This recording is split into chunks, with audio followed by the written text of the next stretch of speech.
Muchas gracias, Daniela Arrago, gracias Espléndidos, gracias Stefanini Argentina.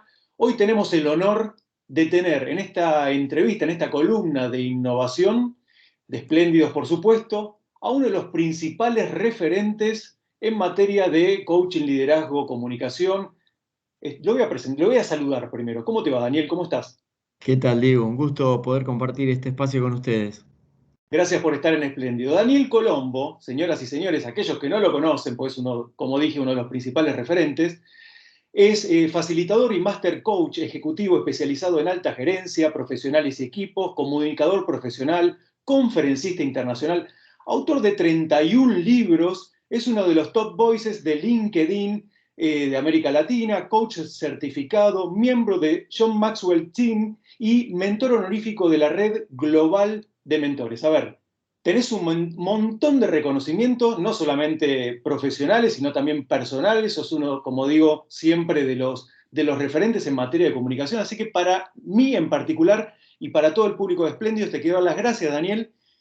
Y quiero comenzar danielcolombo.com, correcto, la página para ver toda la información, para acceder a los libros. Tiene un montón de blogs publicados y artículos súper aplicables al mundo de los negocios, de los emprendedores y de los profesionales. Daniel, vamos a empezar con esto que surge mucho en nuestro público, que es en este mundo, en este contexto, en lo que estamos viviendo ahora, que es obviamente es algo histórico, de pandemia, de virtualidad, que se suma a la pandemia, esto de no vernos tanto y tener poco interrelacionamiento con las personas, y el hecho también que, en particular en Argentina, se nos suma la crisis económica. ¿Cómo ves vos esto en las relaciones personales y cómo ves esto vos en las comunicaciones en este momento de virtualidad? Bueno, indudablemente las relaciones personales han llevado a las personas a estar de alguna manera más distanciadas, obligadamente por las circunstancias del momento, y han aparecido dos componentes. Un componente que me parece muy positivo en general, estoy hablando en términos generales, ¿no? Que es el componente de la empatía, la habilidad de ponernos en los zapatos del otro, que es algo que no es que no haya estado presente antes, sino que ahora surgió con más fuerza, probablemente a partir de la igualdad a la que nos sometió la pandemia, de que todos los habitantes de la humanidad estábamos metidos en el mismo problema, 7.700 millones de habitantes afectados directa o indirectamente por algún aspecto de la pandemia. Ese sentido de igualdad o de equidad, mejor dicho, llevó a las personas a volverse un poco más sensibles hacia el otro. Por supuesto que hay personas que la han podido desarrollar más, que la tienen más presente, inclusive dentro del hogar, donde muchas personas se tuvieron que recluir para pasar al formato del home office, eso se ve también más acentuado por el hecho de la convivencia permanente, 24/7, con su familia o sus amigos, o incluso las personas que están solas, para buscar relacionarse por formas alternativas o tener su espacio de tomarse un café a la semana. Hoy ya es prácticamente como una fiesta de las que teníamos antes de la pandemia.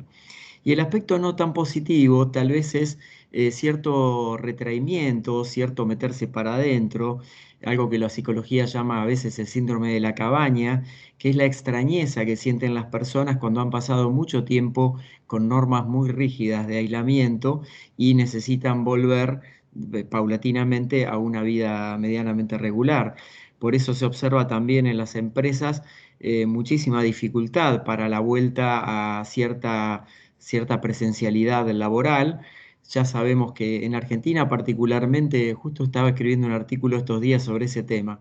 Hay aproximadamente unos 3 millones de personas trabajando en el formato virtual, de las cuales la gran mayoría extraña la presencialidad desde el punto de vista relacional con sus compañeros, con sus colegas, de poder intercambiar ideas frente a frente y no tanto en forma virtual. Y sin embargo, muchísima gente todavía se resiste a por lo menos volver a un formato híbrido, algunos días en la oficina, algunos días en casa trabajando. En definitiva, los vínculos se han visto trastocados, se han visto modificados y en muchas personas ha aparecido la capacidad de autorreflexión, de poder indagarse en qué cosas les gustan, qué sueños tenían postergados, si vale la pena lo que han venido haciendo hasta ahora en sus carreras o quieren dar un giro. Hoy es un momento muy interesante para dar giros profesionales no presenciales, porque una persona de aquí puede estar trabajando para cualquier lugar del mundo y esa también es una amenaza para las empresas desde el punto de vista del talento también. Bueno, mira, me encantó, creo que me abriste varias preguntas que voy a tratar de organizarme para hacértelas. Eh, lo bueno primero es que, como toda crisis, uno ve el vaso medio lleno o medio vacío y ocurren cosas buenas y cosas malas, y ocurren cosas o no tan buenas, y ocurren cosas donde nosotros podemos intervenir, ¿no? Como decías vos, se nos están abriendo nuevas posibilidades y nuevas oportunidades. Eh, pero volviendo un poquito un paso antes, con una de las primeras preguntas que tiene que ver con esto de la comunicación en un mundo virtual. Yo entiendo, corregime por favor, porque acá el experto sos vos, que la comunicación no es solamente lo que nosotros decimos, sino que integra y considera también las relaciones personales, la comunicación formal e informal, el relacionamiento de las personas con clientes, con empleados.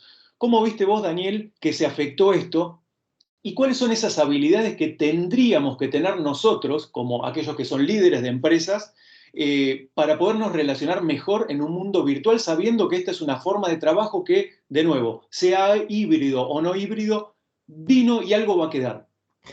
Bueno, coincido plenamente con vos, Diego, y nosotros tenemos como seres humanos todos dos tipos de diálogos, un tipo de diálogo interno y otro tipo de diálogo externo. El diálogo interno es lo que nosotros nos decimos a nosotros mismos permanentemente. Durante la pandemia tenemos más tiempo para hablarnos a nosotros mismos en nuestro interior, no necesariamente en la interacción con otros. Llevado ya al plano de la interacción con otros, en lo que podríamos llamar el diálogo externo, se ha visto afectado sobre todo porque no tenemos tanta posibilidad de lectura corporal de lo que llamamos comunicación no verbal, que es un aspecto esencial, ni tampoco tenemos la posibilidad de la afectividad tan presente.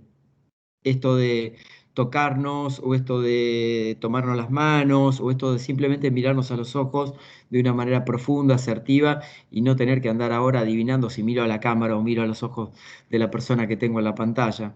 Entonces eso ha afectado.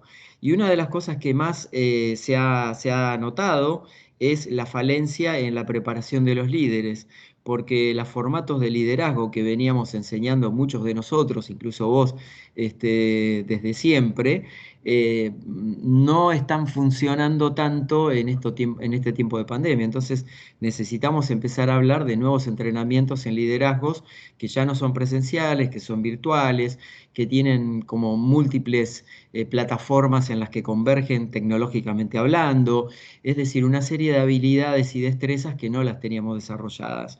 ¿Qué podemos hacer frente a esto? Independientemente si somos líderes o somos miembros de un equipo, siempre es muy importante no perder de vista la humanidad que está presente en el otro que tengo enfrente. Es decir, es un ser humano, le están pasando cosas. Y desde este lugar sugeriría, por ejemplo, una técnica que usamos en el mundo del coaching que tiene que ver con hacer un check-in, es chequear el estado emocional del equipo antes de empezar una reunión. Esto es muy importante para saber, tanto como líderes como compañeros de trabajo, en qué estado emocional está la otra persona, por lo que está transitando, tener conversaciones verdaderas y honestas y sinceras, cercanas, humanas, individuales, todo el tiempo, crear espacios de recreación, asimilar que los espacios de desconexión virtual son muy importantes, no es solamente el tema de estar rindiendo todo el tiempo examen o marcando tarjeta como era habitual en el mundo anterior, sino que es muy importante el punto de vista de la desconexión. Y también esto ha implicado, desde lo positivo, un gran desarrollo de la escucha empática también, agrego la palabra empática, porque inevitablemente ya no podemos hablar todos juntos al mismo tiempo en una reunión virtual, como sí lo podemos hacer en una reunión presencial, superponer nuestras voces. Se arma un caos muy grande en lo virtual con eso, entonces ahí hay algo virtuoso que podemos aprender de todo esto. En definitiva, empezar a ser más humanos, conectarnos más desde el corazón, desde lo que sentimos, sin perder de vista los objetivos que tenemos para lograr. Estamos entrevistando a Daniel Colombo, danielcolombo.com, ingresen ahí, material exquisito para poder aplicar lectura que se las recomiendo siempre a todas las personas con las que hablo. Daniel, y lo sorprendente de esto es que en un mundo donde se aceleró la transformación, ¿no? Como se habla siempre que se venía dando, donde está mucho más la tecnología, el análisis de datos, parece que las relaciones humanas, como decías vos, pasan a un primer plano. No es que el hombre es reemplazado, sino que el hombre como genérico, ¿no? Hombre-mujer, no quiero caer en esas Sí, sí. discusiones, eh, tiene que aprender a desarrollar esas características y esas cualidades que nos hacen más humanos, ¿no? ¿Cómo notás vos cuando brindás tus servicios de coaching o tus capacitaciones que estamos formados tradicionalmente los profesionales y cuáles serían aquellas características que tenemos que desarrollar para este nuevo mundo que se viene? Nombraste, por ejemplo, escucha activa. ¿Qué otras cosas, si querés como receta, como tips, en tus coaching vos decís, estos son los puntos más importantes que creo se tienen que desarrollar? La escucha activa definitivamente es muy importante, la adaptabilidad, la posibilidad la capacidad de aprender a aprender con H, es decir, el proceso de desaprender muchas de las cosas que teníamos antes y que necesitamos ahora incorporar competencias nuevas. También el trabajo en equipo que ya no es presencial, esto implica una diferencia en formas de reporte, en forma de agilidad de las reuniones. De hecho, he escrito mucho últimamente sobre algo que vengo experimentando con algunos clientes, que son reuniones de 10 minutos. Es decir, es focalizar un foco extremo en el objetivo que queremos lograr y tratarlo en máximo 10 minutos. Y es posible lograrlo, lo están experimentando y obviamente lleva un ahorro de tiempo sensacional. Otro factor muy importante es el tema de la flexibilidad cognitiva, que es la forma en que nosotros hoy aprendemos y cómo llevamos desde lo empírico ese aprendizaje para bajarlo desde algo que por ahí leímos en un artículo en una red social a lo práctico en forma inmediata, porque ya la brecha de tiempo en las organizaciones para dedicarle al aprendizaje se está acotando mucho. Se necesita llevar mucho más a la práctica a las cosas concretas. Por eso es que los modelos teóricos siguen siendo muy importantes, pero más importante aún es la aplicación inmediata que podamos hacer y el impacto que eso tiene en nuestro trabajo y cómo medimos ese impacto. Hay una que me olvidé, perdón, que es muy importante, la habilidad de presentar las ideas, la habilidad de cómo las presento por escrito, cómo las presento en un mail, cómo las presento por un mensaje de WhatsApp o en una videollamada o en una videoconferencia. Esa es una habilidad que no todo el mundo tenía que desarrollarla y sin embargo hoy cualquier miembro de cualquier trabajo que esté haciendo tareas a distancia necesita tenerla porque le va a tocar tarde o temprano. Daniel, en estos 2 minutitos que nos quedan de esta columna, si vos tuvieras que armarte un equipo de personas, ¿no? Más allá de estas cualidades que vos estás mencionando, que son cualidades características que son deseadas o que se pueden desarrollar. ¿Cómo te armarías un equipo ideal? ¿Qué cosas mirarías vos pensando si querés que estás armando la organización del futuro, ¿no? Esas cualidades. ¿Quiénes serían esas personas desde, a ver, nómbrame, rango etario, perfiles de personas, formación? ¿Cuál sería un equipo ideal para que trabaje junto a un líder como Daniel Colombo? Bueno, en realidad en rango etario yo no sesgaría tanto por edad, porque me parece que hay personas que son mayores de 50, 60 años que realmente tienen unas habilidades extraordinarias. Sí, definitivamente necesitamos tener habilidades tecnológicas muy desarrolladas. No quiere decir que las debamos dominar por completo y todo tipo de herramientas tecnológicas, pero sí un conocimiento avanzado de todo esto, el trabajo colaborativo también, la disposición a aprender, me parece que es muy importante, la automotivación y el último punto que me parece fundamental, no solo para este equipo ideal que estaremos armando, sino también para cualquier organización, que es el autoliderazgo de cada persona. Es decir, que cada persona sea como su propio emprendedor en el metro cuadrado que tiene a su cargo dentro de la organización para poder realmente rendir y producir resultados. Y también, obviamente, que sean buenas personas, que tengan esta habilidad de poder conectarse con los demás en forma empática para que el trabajo sea grato y que sea divertido también.